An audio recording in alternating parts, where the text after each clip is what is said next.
Hello and welcome one and all. My name is Laura Cantu and I hope you all had an exceptional week. I'm in such high spirits and I feel like I'm floating around the air that I might just go ahead and sit on Mike Pence's head for 2 minutes. Is a great insult. I mean, did you guys see that thing? Twitter is going crazy over it, and there are so many questions. Why didn't the flight get any time to talk about healthcare? Does it now have to get tested in quarantine? And if the results are positive, would it be too soon to make jokes about it, or would that just simply not fly?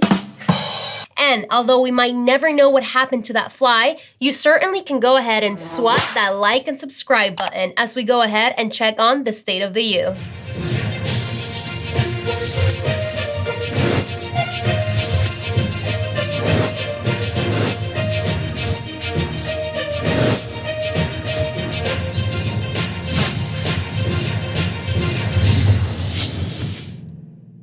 A report released on Tuesday by Georgetown University offered some insight about how Joe Biden's free college plan could be financed. Researchers estimate that this endeavor would cost taxpayers $49.6 billion in its first year, but that apparently it would end up paying for itself because of the yearly tax revenue generated. This sounds like an amazing idea. Going to college and not having to pay a dime? Great. But you know who's going to be freaking pissed about this? The class of 2020. I mean, those poor grads got no jobs, no graduation, and are still drowning in student debt. Yet they now have to see their younger siblings get an all-paid trip to tailgating and partying. The study parts from the premise that free college would encourage students to get a degree, which in turn would generate an additional $371.4 billion in federal and state tax revenue over the next 10 years, because more people would be employed and receive higher wages. If free college gets passed, I will certainly be jealous of the newer generations. I mean, today, if I had $1 for every time a baby boomer told me how much we suck as a generation, maybe I would have been able to afford my college tuition without having summer jobs. But if free college becomes a reality, will I be the new all-timer complaining about how easy these new generations have it? I guess that old saying really is true. You either die a hero or you live long enough to see yourself get hundreds and thousands of dollars in student debt. A growing number of U.S. colleges and universities are abandoning SAT and ACT scores as part of their admissions process. This so-called test-blind movement has gathered steam this year amid widespread cancellations of standardized tests because of COVID-19. The list of colleges who are becoming test-blind or test-optional is growing larger and larger by the day. Isn't that so convenient? I mean, back when I was in high school and got accused of looking over my neighbor's exam during an AP Gov midterm, being test-blind wasn't a thing. Interesting. The debate of whether or not colleges should become test-optional has very compelling points on both sides.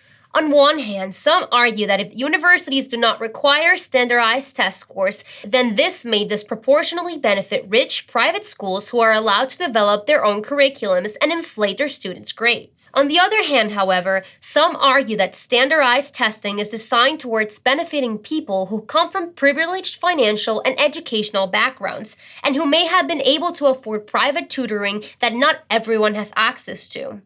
Either way, this conversation points towards highlighting the flawed nature of the college admissions system. And it really does suck that college admissions can be so unfair. So that's why I've come up with the single greatest idea of 2020. Tinder, but for college admissions. Just hear me out. You make a profile and select your preferences. Big school, out of state, good chemistry program, a cute quarterback. Like, imagine how cool it would be to get a notification that you just matched with Sammy the Slug or Ramses the Ram. I mean, granted, Otto the Orange would probably take you in the least imaginative date of your life, but overall, I think I have a pretty good shot in the Shark Tank. I'll make you an offer. Westchester University is now one of the first schools to announce that they will not be going back on campus in the spring of 2021. That's right, class of 2020. When you said that things couldn't get worse after you didn't get your graduation, You just lacked imagination. Officials say that the decision was made after recent COVID-19 spikes in many states. Additionally, the university feels as if there aren't enough resources to conduct the necessary testing, nor compelling enough advances towards a vaccine to guarantee a safe return to campus. The decision comes after the borough of Westchester declared a state of emergency last week. Many small businesses have suffered tremendously and will probably continue to suffer due to the lack of customers. I feel extra bad for businesses around college campuses. I mean, no one has the purchasing power of a 21-year-old drunken boy.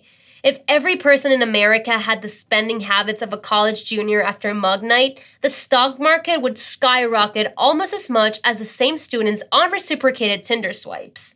Don't worry, he probably will end up matching with Otto anyways. If you think all these news are wild, you have to see what's next coming up, or else you won't believe it.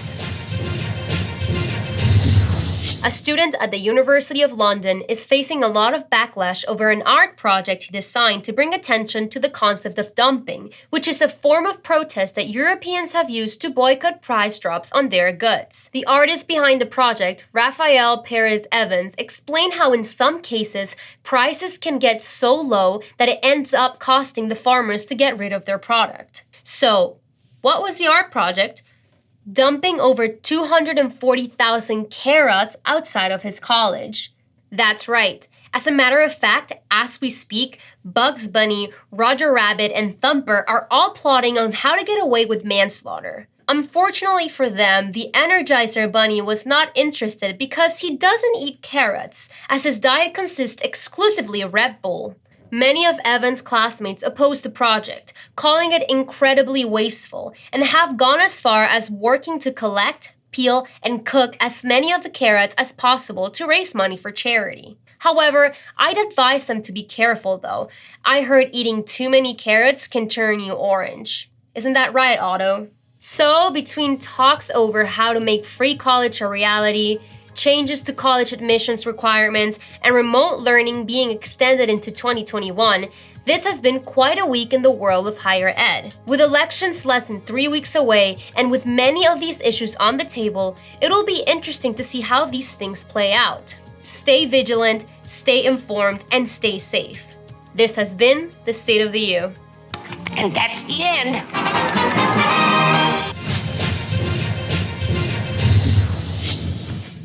Hey, if you like this video and want to keep up with everything regarding college and education, do yourself and us a favor and hit that subscribe button. Also, if you enjoyed this video, do not forget to like it and feel free to check out some of our other videos. As always, please let us know if you have any questions.